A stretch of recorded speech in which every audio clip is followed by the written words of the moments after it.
Hello, so I'm going to be explaining to you my project for positive psychology today.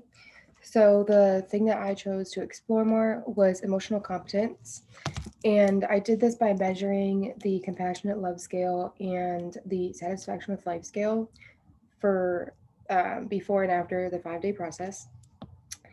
So, what I did was I decided to share an emotional exchange with about two people a day. And I mean that by, like, what I mean by emotional exchange is at least like a 20-minute deep conversation, not just about like random things, but more about like something serious that's going on in a person's life.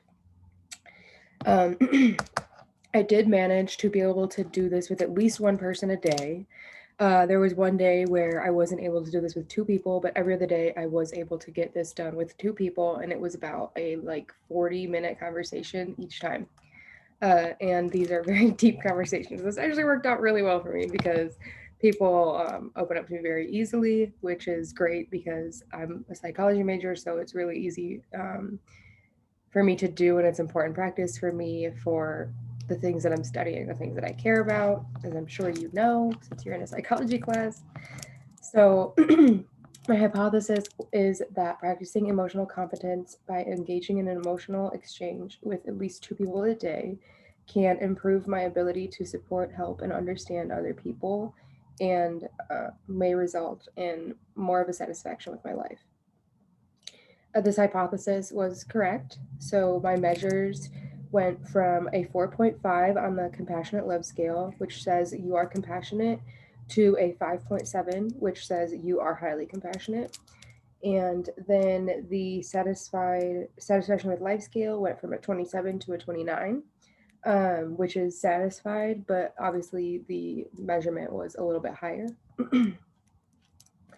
um, And then for PERMA, I also incorporated my engagement in relationships, and these were definitely positively affected.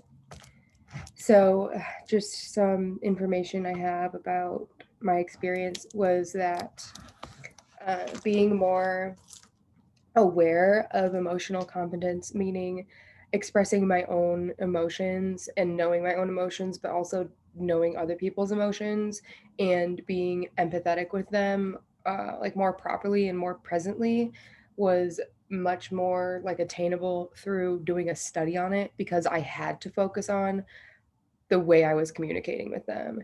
And I really wanted to focus more on other people for this rather than myself as far as emotional competence because I felt like that'd be easier to do since we're measuring situations where we interact with other people.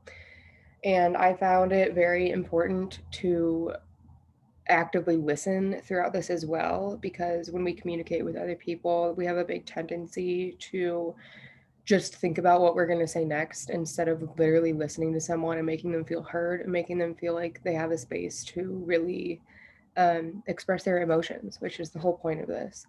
And I found that whenever I did think I could reply or should reply with a personal experience of mine, um, I found it very important to tell them, I'm listening to you, and what you're saying is very important, whatever it may have been.